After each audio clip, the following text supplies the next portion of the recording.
8 లక్షల కోట్ల రూపాయలు నువ్వు అప్పులు చేస్తే సంవత్సరానికి మన ఈ 15 నెలల 1,53,000 కోట్ల రూపాయలు ఆయన చేసిన అప్పులకు తప్పులకు అసలు మిత్తి కట్టిన నేను.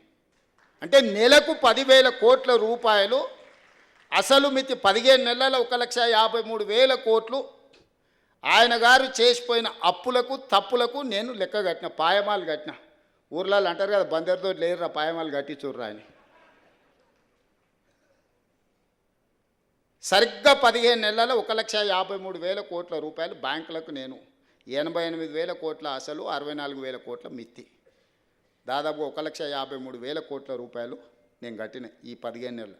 ఈ 1,53,000 కోట్లు ప్రజలు కట్టిన పన్నులు నా దగ్గరనే ఉంటే 75 లక్షల మంది రైతులకు 2 లక్షల రూపాయల రుణమాఫీ ఒక గంటలో చేసి ఉండేటోని. 30 లక్షల పేదోళ్ళ కుటుంబాలకు 5 లక్షల ప్రకారం 30 లక్షల ఇందిరమ్మ ఇల్లు ఒక్క సంవత్సరంలో కట్టి ఈ రాష్ట్రంలో ఏ పేదోడు కూడా ఇల్లు లేదు అనుకుంటే అందరికీ ఇల్లు ఇచ్చి ఉండేటోని. నేను అప్లికేషన్లు తీసుకుంటే నాకు ఇల్లు కావాలని అడిగిన వాళ్ళు 25 లక్షల మంది. ఈ 25 లక్షల మందికి నువ్వు చేసిన అప్పులకు నేను కట్టిన పాయమాలు నా దగ్గర జేబులో ఆ నగదే ఉంటే ఈ రాష్ట్రంలో ఏ పేదోడు కూడా ఇల్లు లేదో అని అనుకుంటే ఇచ్చుండేటోని. ఒక వ్యక్తి ఒక కుటుంబం చేసిన అప్పులకు మొత్తం తెలంగాణను సర్వం వడ్డీ కడితే కూడా ఇది ఒక్క సంవత్సరంతో తీరేది కాదు. ఇట్లా నేను ఎంతకాలం ఉంటే అంతకాలం ఇట్లా కట్టాల్సిందే, ఇంకా పెరుగుతూనే ఉంది, తగ్గుతలేదు.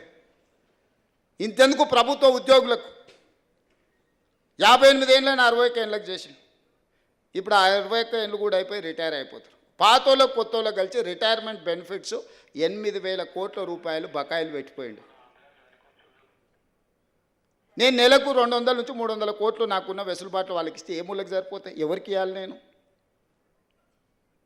35 ఏళ్ళు ప్రభుత్వ ఉద్యోగం చేసిన ఉద్యోగస్తులకు రిటైర్మెంట్ బెనిఫిట్స్ ఇవ్వడానికి వల్ల నానా తంటాలు పడి తల తాకట్టు పెట్టి నెలకు 200, 300 పెళ్ళున్నోళ్ళకు, హాస్పిటల్లో చావు బతుకుల మధ్యలో ఉన్నోళ్ళకు, అత్యవసరం ఉన్నోళ్ళకు సర్దుకుంటూ వస్తున్నాం.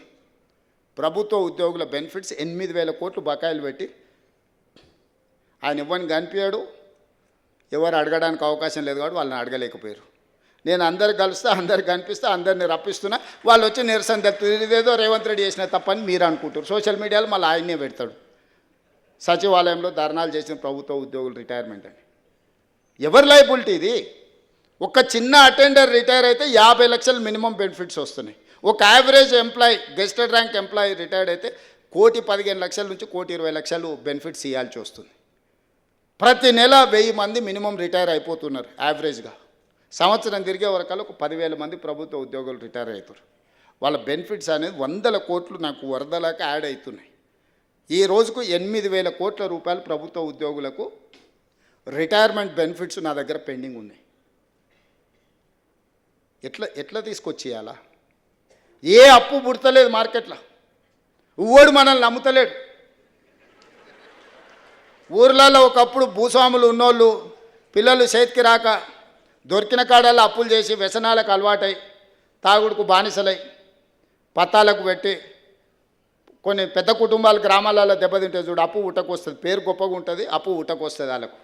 ఇవాళ తెలంగాణ రాష్ట్రం కూడా పేరు గొప్పగా ఉంది, అప్పు ఉట్టకొచ్చింది. నేను ఇది చెప్తే అరే ఇట్లా నిజాలు బయట చెప్తావా, ఇట్లా పరువు తీస్తావా నువ్వు రాష్ట్రాన్ని?